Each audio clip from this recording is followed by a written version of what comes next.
All right, welcome back. It's late August 1861, and we'll start off in Virginia. Um, my main movement this time is to send Johnston's Army of the Shenandoah to attack Hamilton's now weakened force. Jackson's force will remain on hold at all costs. Um, I think this is we have a chance of really hitting Keyes or Hamilton hard here. Of course, there always is the risk that McDowell's large force will basically rail over and enter Harper's Ferry, and then we'd have a large offensive versus offensive battle. But I think it's worth taking the risk. Out in the western part of Virginia, Bonham's brigade will join the detachment here, and then the Winchester militia will come over to this part of Maryland to continue to increase the Confederates' military control. We're going to the supply unit's going to go return back to Clarksburg, and we're going to send the other supply unit, which is empty, on down to Kanawha. Meanwhile, our couple regiments here will return back to Clarksburg, and the cavalry regiment here will will go down to Kanawha, which is basically Charleston. Meanwhile, they enter through Parkersburg, and that will increase our military control. So you can see a lot of what I'm trying to do in this part of Virginia is to basically establish military control, take control of the rail line, and then essentially limit the Union's ability to move. This is the terrain. So if you kind of like back up, you'll see that it's very. Let me just hover away from it. You'll see that it's mostly mountainous, and then here we have hills, and then there's a couple places where it's forest, so it just depends. But it's actually pretty difficult to move if you're going to have control of the rail line. In Kentucky, I'm hoping that our Tennessee force will escape. If they do, they will actually arrive in Bowling Green. So you can see I have them railing down and also evading combat. Meanwhile, our two forces here will continue to increase military control.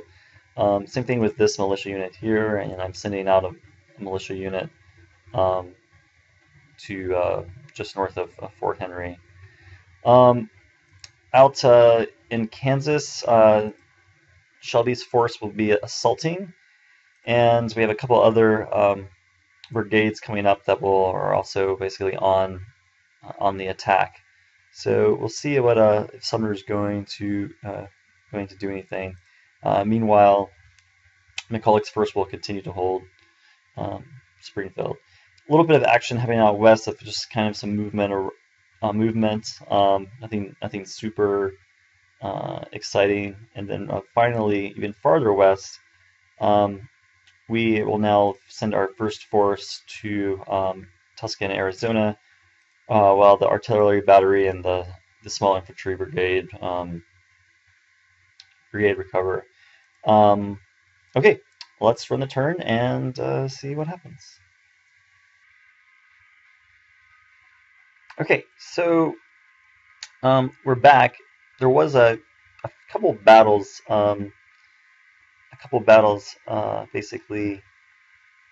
Let's zoom in. Yeah, a couple battles. So here was the first one, and then let's take a closer look at this. So it was a Confederate victory. There was no national morale gained.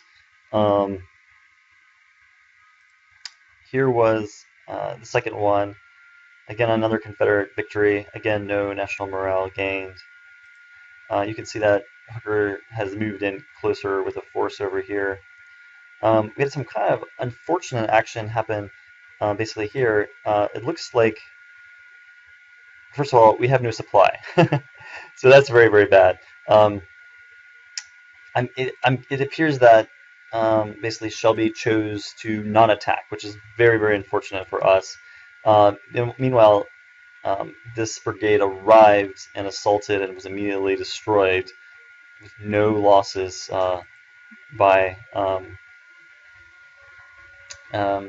no losses at all by the Union. And then another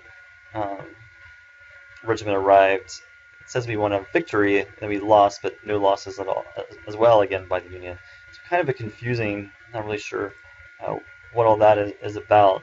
At this point, since we have no supply, I'll have to really consider what the options are, if it's worth assaulting. Of course, we do have an actual force over here now that comprises infantry. So it may means that our Kansas action is coming to an end. Line is actually retreated, as you can see. So I guess there is some good news, and that is our Tennessee force was able to retreat and made it to Bowling Green, albeit at this point very weak. I didn't really see any other movement, so here's what it looks like in Texas now. And no movement. Don't really see any significant movement out west. So kind of a quiet turn. Let's take a look at the messages. Jackson has been promoted to the rank of general. Here's the one that really hurt us. Shelby converted to defensive stance. There's the battle. Our guys got so tired they basically stopped combat.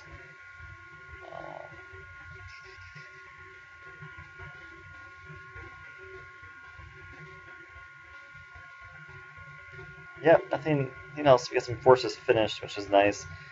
There's events. We've sent some commissioners to Europe. Slittle, Mason, and Pierre Rost, Spain. We do have 5 new generals. So these are the full generals: Cooper, Johnston, Lee, the other Johnston, and Beauregard. And we have captured a supply steamer, which is always nice. The Union's building even more armory, so they're building a lot. The European Brigade is formed. There it is. So at this point, we are, as you can see, we're now have a decent-sized force in New Orleans, and that will be remaining there. I'm not one of the people that will simply just drop New Orleans and use all the forces. So it looks like the regiment from Texas has now made it all the way to Little Rock. There it is, and now we have a cavalry regiment's been formed to react to it. I need to attack those and basically begin to push them out. I don't like them having all this kind of information.